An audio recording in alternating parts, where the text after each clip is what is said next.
Clomp, clomp. Every time I walk, there's always a loud sound. Since I was young, I've suffered from a condition where one leg is longer than the other, known as hemihypertrophy. Because the leg length discrepancy had to be corrected, I always had to wear a bulky orthotic device. I was always the last to move between classes at school, and instead of walking with friends, my mom always had to drive me to and from school. Even though everyone else seemed to be having a lot of fun, I couldn't join in. The number of times I've clenched my teeth in frustration was too many to count. Fortunately, the treatment went well, and I was able to get rid of the device in middle school, but the bullying I faced in elementary school left me introverted. Until I became an adult, I lacked confidence in myself and was terrible at talking to people. But a turning point for me came. I was the sort of person who was always nervous and was bad at speaking, so it was unexpected that I was assigned to the sales department. With the help of my senior colleagues, I gradually started to enjoy conversing with people and began to gain confidence in myself. Then, one day, I received an invitation to an elementary school reunion. Feeling more positive, I decided to take the plunge and attend the reunion. I sent an email to the organizer and let him know that I was coming. My name is Michael. I'm 27 years old, working for an IT company. I moved from my hometown to New York and hadn't been back home for a while. I was really looking forward to this reunion in my hometown, and uncharacteristically, I even bought new clothes for it. I knew it was just silly pride, but I wanted to show everyone how much I'd changed. This feeling most likely stemmed from my old inferiority complex, and I was well aware of that. But the fact that I wanted to surprise everyone was an enormous step for me, and a sign of my growing self-confidence. On the day of the reunion, full of determination, I headed back to my hometown. The hometown I hadn't seen for a while was bustling with life, especially at night. Was it always this lively? I was slightly surprised to see the town had changed. I walked towards the reunion venue, occasionally checking my phone for the exact location of it. Entering the pub, which was the venue, I noticed it was already full of my old classmates. Although they were all my classmates, I only knew them from school. It had been over 10 years since I last saw them. Few faces looked familiar, but even my own memories were vague. Is that him? Could she be? As I made my way through, someone suddenly tapped me on the shoulder from behind. Michael, right, long time no see. I heard you moved to New York. How have you been? As if that was a signal, everyone turned around, and I was quickly surrounded. There were those who were unrecognizable with the glasses on, those who had grown taller or put on weight, and even some who were already concerned about thinning hair. Every face was filled with nostalgia and warmth. No one mocked me. In fact, most people I spoke to had something kind to say, and even if it was just flattery, I felt elated. They said that I became cheerful, that I looked totally different. Some even called me handsome and said I looked cool. I was flattered by all the compliments, except for the last one, which to me sounded like an old insult. For someone who used to be called nerdy and introverted, I was doing well and now part of everyone's circle. I believe it was because of the experiences and confidence I gained in the workplace. Trying to maintain my composure, I was actually overwhelmed with happiness. Of course, it wasn't just the guys. A big part of why I felt so good was because even the girls started to see me in a new light. Back in elementary school, I was quiet, keeping a low profile in class, so being surrounded by so many girls made me feel like I was in a dream. I wish I could show this to my younger self. That was what I thought to myself several times since arriving at the venue. Holding a pint of beer in my hand, I was happy to reconnect with familiar faces. But honestly, there was one girl I especially wanted to see at this reunion. Her name was Ashley, a girl who was the belle of our class. With her wide eyes and silky hair, she was a very pretty girl and looked like someone you'd see on TV. Moreover, she was calm and kind, and treated everyone the same way. During my school years, she was always on my mind. She was the only person who cared about me and came to talk to me as I had no friends. Her kindness kept me from becoming chronically absent from school, and gradually, the bullying towards me lessened because of her. To me, she was nothing short of a lifesaver. I wanted to see Ashley again, so I could express my gratitude for her kindness. I casually looked around, desperately searching for her.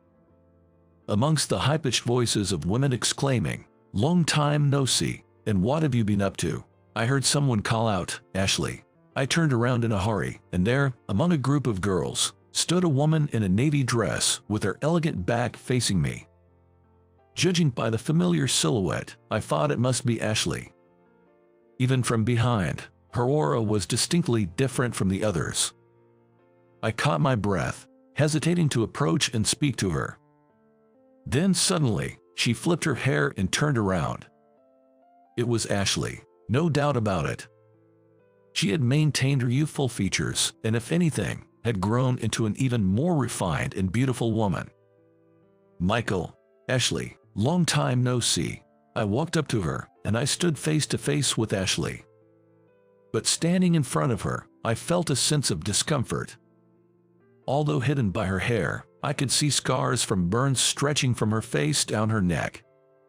They extended to her hand holding a glass of wine, significantly marring her once perfect appearance. She must have been in some kind of accident since we last saw each other.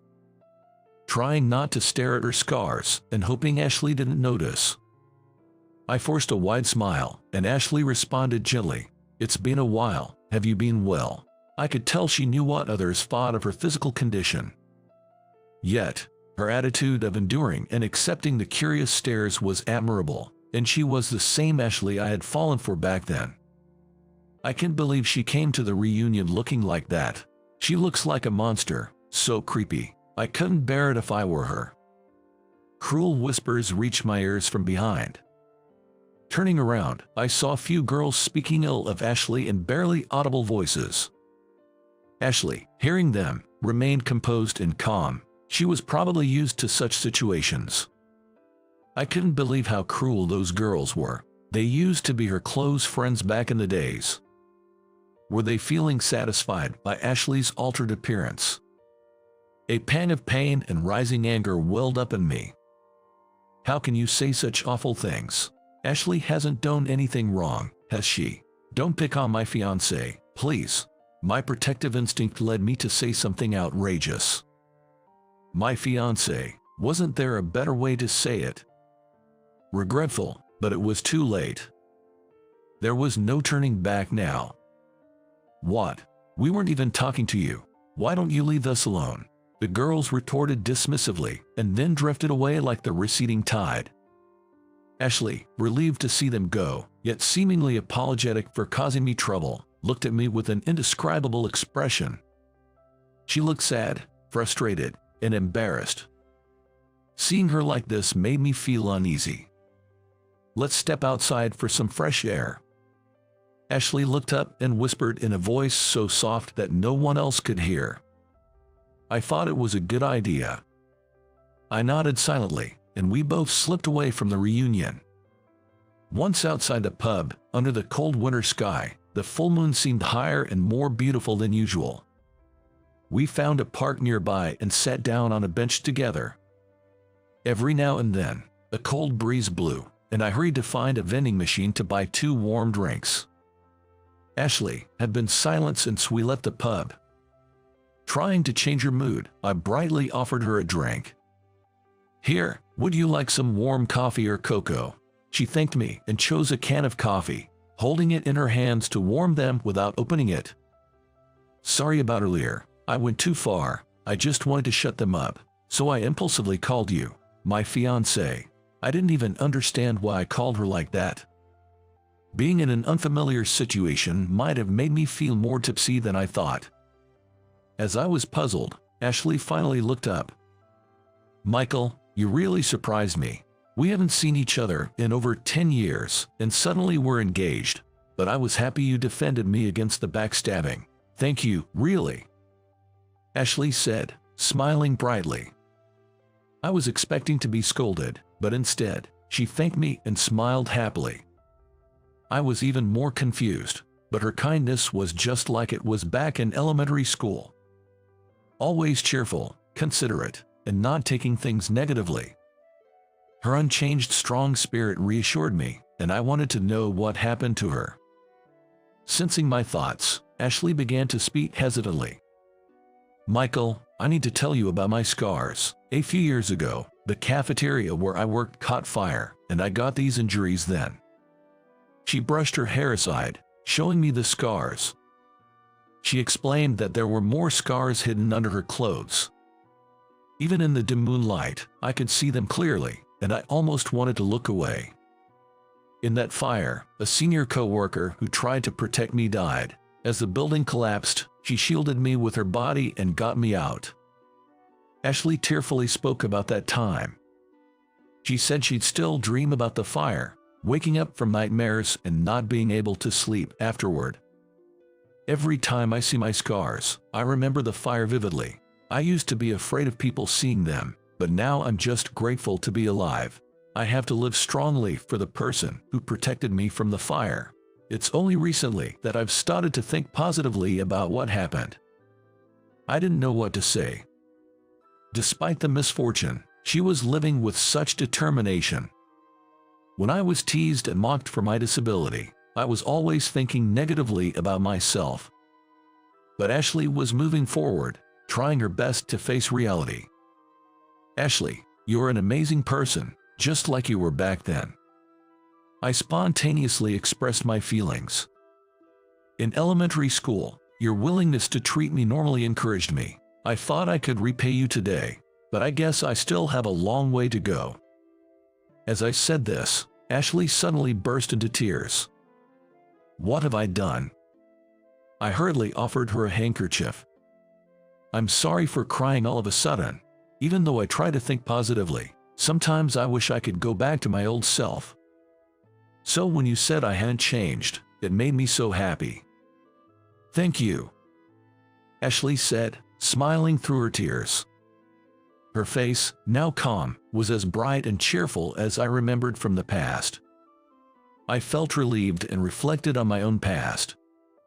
Me, wearing an orthotic device, limping as I walked. Ashley would carry my textbooks and bring me school lunch. During lunch breaks, as I couldn't play outside running around with others, she would stay with me indoors, sometimes just the two of us, playing games. "It will surely get better." Ashley was the only one who ever said such things about my leg. Even when I was cynical and sullen, she encouraged me, telling me about the places we could go to once my leg treatment was over. Ashley was always there for me, offering encouragement and support. She was the reason why I've been able to avoid pessimism and make it this far in life. Now, it was my turn. I wanted to be the one to support Ashley, like she did to me years ago. I made up my mind. "Hey, Ashley, if you're okay, would you like to go out for a meal sometime? I'd really like to see you again." To be honest, I'd never asked a woman out before. But I had nothing to lose. I thought I should just express all my feelings towards her. "Are you sure you're okay to go out with someone with big scars? Wouldn't you rather ask out someone pretty?" Her response could be taken as a no. But for me, it was more than enough. I responded, "It's fine, I'm free all the time anyway," revealing my lack of dating experience, and Ashley chuckled. Seeing Ashley laugh out loud for the first time in a while filled me with joy. After that, we started seeing each other more often. Surprisingly, Ashley had also moved to New York and was working while saving up for skin regeneration treatment. Our dates were simple, often just eating the lunch Ashley made in the park. We couldn't afford to go to expensive places, but seeing Ashley's modest and diligent side just made me happy. We were drawn to each other and naturally started dating. The incident at the reunion, and also the fact that we came from the same town, played a big part. But we never explicitly said let's be together or directly expressed our feelings. It just became natural for us to spend time together. The reason why I became aware of how our relationship was progressing was that I started to seriously think about marriage. I wanted to spend the rest of my life with Ashley. No matter what, I wanted to be there for her, who always brightened my life with her cheerfulness. Also, from a financial perspective, it made more sense to live together rather than separately. That was how I came to think about our future. And then it suddenly hit me. I hadn't even told her about my feelings for her. I was pretty sure we were in a relationship, but I'd never directly said I love you, and I also wondered how Ashley felt about me. This sudden insecurity overwhelmed me. Given that this was my first ever relationship, I didn't really know how to deal with my feelings. But I needed to find out if Ashley and I were on the same page. One weekend, as usual, I was waiting for Ashley in the park when she appeared, slightly flustered, as if she thought she was late. "Sorry I was late," Ashley apologized, and I told her that she wasn't late at all and that I arrived early. "Hey, how about we go somewhere else for a change? Maybe to a department store or something." "What? But I made lunch for us," Ashley replied, surprised by my suggestion, opening her bag to show me the sandwiches in a plastic container and soft drinks. As I suggested we eat the lunch on the rooftop of the department store, Ashley sensed the unusual atmosphere and became tense, asking, "What's going on? Why the sudden change?" I scratched my head, took a deep breath, and confessed, "I want to get you a ring. It would look cool if I knelt down and pulled out a ring, but I have never been to a jewelry shop and don't even know what size of ring I have to get for you. I apologize, everything seems to be out of order, but I want to marry you, Ashley. Right now, I want to go to the department store to buy a ring for a proposal." When I finished with what I wanted to say, Ashley froze, her mouth agape, then suddenly started laughing. I knew it was awkward and deserved the laughter. But seeing Ashley laugh through her tears, I gradually became annoyed. I was about to say, "Stop laughing," when I realized Ashley was actually crying. "Crying while laughing," she said, "Too late." For a moment, I didn't understand what she meant. "You already said I was your fiancé." As soon as I heard those words, I instantly calmed down and apologized, "Sorry to keep you waiting." After that, we officially became husband and wife and started living together. With our finances more stable, I was able to get Ashley several surgeries. Thanks to her enduring the tough treatments, the scars from her burns have become much less noticeable. "Now I can finally wear a wedding dress," she said with a smile. Every time I see Ashley's happy smile, I feel truly fortunate to have met her.